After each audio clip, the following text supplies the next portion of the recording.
नवरात्र, शिवरात्रि और अन्य जो विशिष्ट व्रत होते हैं, व्रत वाले दिन होते हैं, उनके लिए विशेष तौर पर बात करनी है।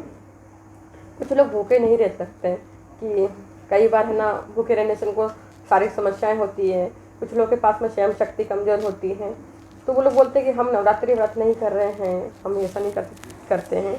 तो नवरात्रि व्रत का या उपवास का, व्रत उपवास का अर्थ ये नहीं होता है कि निराहार रहना। आप भोजन करते हुए भी नवरात्रि का व्रत कर सकते हो, आप बाकी चीज़ों को करते हुए भी नवरात्रि का व्रत कर सकते हैं कि आप नियमित रूप से अपना जो सामान्य खाना पीना है वो करते हुए भी नवरात्रि का व्रत कर सकते हैं।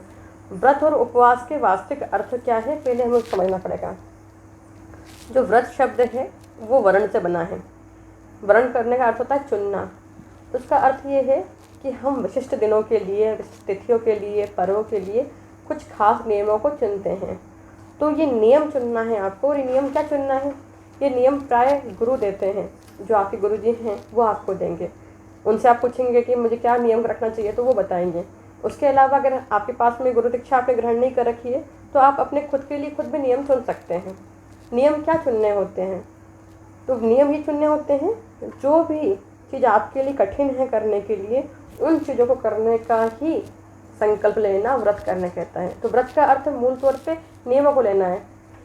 निराहार रहना इसको एक प्रकार है। कुछ लोग बोलते हैं कि हम निराहार रहेंगे, कुछ कहते हैं संयमित आहार लेंगे, कुछ बोलते हैं कि हम दोनों समय भोजन नहीं करेंगे, कुछ एक समय भोजन नहीं करेंगे। तो ये भी एक नियमों का प्रकार है।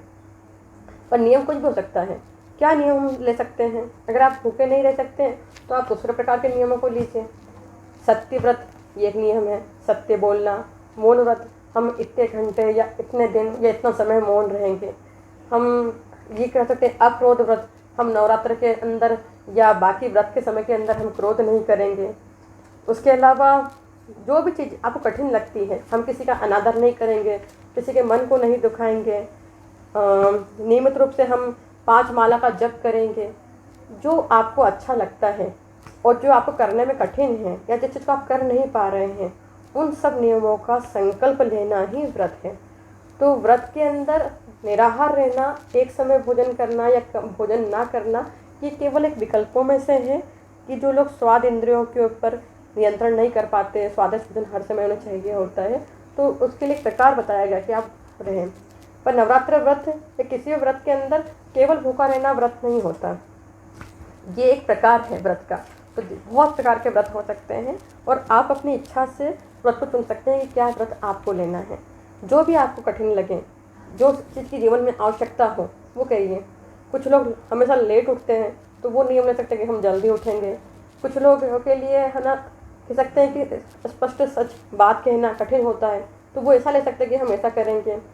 कुछ लोगों के लिए नियमित रूप से पूजा अर्चना करना, जप करना कठिन है, तो नवरात्र के अंदर ऐसा नियम ले लेंगे। इस प्रकार के लिए गए कोई भी नियम सब व्रत कहलाएंगे और आप ये कह सकते हैं कि हम नवरात्र व्रत कर रहे हैं। व्रत का संबंध ये है। हम ये भी नियम तक ले सकते हैं आप कि नवरात्र के अंदर आप सात्विक आहार करेंगे, प्याज लहसुन नहीं खाएंगे, तो ये भी एक प्रकार का नियम हो गया।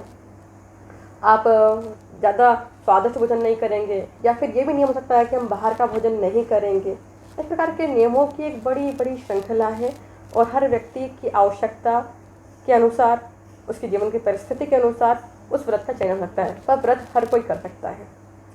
अब उपवास कैसे कैसे करते हैं, आमतौर पे क्या होता है, लोग समझते हैं कि है ना, व्रत का अर्थ होता है एक समय भोजन करना और उपवास का अर्थ होता है बिल्कुल भोजन न करना। पर जैसा कि मैंने बताया कि व्रत का अर्थ तो नियम का वर्ण करने से है। उसके अंदर एक प्रकार है ये कि हम एक निराहार रहेंगे या हम एक समय आहार लेंगे। हम नमक नहीं खाएंगे, हम मिश्री नहीं खाएंगे, हम शक्कर नहीं खाएंगे, मीठा नहीं खाएंगे, ये सब तला हुआ खाना नहीं खाएंगे, ये सब व्रत हो गए। उपवास का अर्थ क्या होता है, उपवास का अर्थ पूरा समय भोजन ना करना, निराहार रहना या भूखा रहना उपवास नहीं होता है। उपवास का अर्थ है, उपवास शब्द जो बना है उपवास से बना है। उप मतलब पास में, वास मतलब रहना।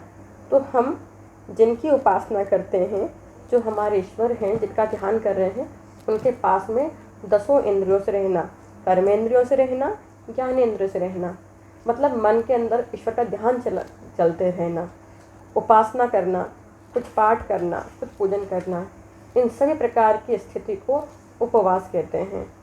तो उपवास केवल निराहार रहना, केवल भूखा रहना ये उपवास नहीं है। एक उपवास का एक अंग हो सकता है कि हम कम भोजन करेंगे या हम स्वादिष्ट भोजन नहीं करेंगे, ताकि हमारी जो इंद्रियां हैं, स्वाद इंद्रियां हैं, वो भी भगवान की ओर मुड़े, हमारा ध्यान उनकी तरफ जाए। नवरात्र व्रत जो होते हैं या अन्य व्रत जो होते हैं, वो आपको जीवन में संयम सिखाने के लिए होते हैं, खुद पे नियंत्रण के लिए होते हैं, और एक जीवन के अंदर एक अनुशासन लाने के लिए होते हैं, और शुद्धता के लिए होते हैं।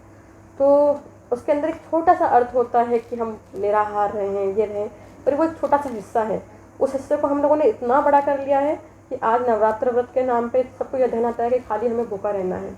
अगर आपने नवरात्र व्रत किया और साथ के अंदर हम बहुत ज़्यादा स्वादिष्ट भोजन कर रहे हैं, दिन रात हम ना सेगारी या फरियाल के नाम पे अलग अलग चीज़ें खा रहे हैं, बाजारी चीज़ें खा रहे हैं, चिप्स खा रहे हैं, तली हुई चीज़ें खा रहे हैं, तो इसका अर्थ यही हुआ कि हमने संयम का पालन नहीं किया। ऐसा व्रत किसी काम का नहीं कहलाएगा। आप नियम छोटा लीजिए, बस नियम को अच्छे से पूरा कीजिए, और जो भी कठिन लगता हो वो करिए। एक और ध्यान रखिए कि हम है ना, जब नवरात्र व्रत करें तो ये खास तौर पे ध्यान रखिए कि किसी भी स्त्री को हम जरा सा भी दुख ना दें, और ज़्यादा से ज़्यादा उनका आदर करें, क्योंकि उस समय मातृसत्ता आपके समक्ष, आप उनकी उपासना कर रहे हो। बाकी जीवन में तो आपको ध्यान रखना है, पर नवरात्र के अंदर अगर आप ऐसी गलती कर देते हैं तो फिर आप अपने व्रत को खो देते हैं। तो ये भी आपको ध्यान रखना है कि हम इसको पूरे अच्छे से करें, और यथासंभव आप नियम लीजिए, उन नियम का अच्छे से पालन कीजिए। नियम कितना छोटा है ये महत्वपूर्ण नहीं है, नियम का अच्छे से पालन हो जाए, हम अपने संकल्प शक्ति के जरिए उसको पूर्ण कर सकें, वो महत्वपूर्ण है। तो माता शक्ति प्रसन्न उससे होगी कि आपने अपने जीवन के अंदर कुछ अनुशासन लेकर के आए, कुछ मर्यादा लेकर के आए, और आपने अपने मन के ऊपर, अपने शरीर पे, अपने जीवन पे कुछ काम किया। आप खुद सोचिए कि केवल संतान के भूखे रहने से क्या माँ प्रसन्न होती है? तो भूखा रहना या निराहार रहना एक छोटी सी सुविधा है, एक हमने चयन किया है, एक अंग है उपासना का। ये पूरा व्रत नहीं है या ये पूरा उपवास नहीं है। तो आप लोग चुन के करिए कि आपको क्या करना है।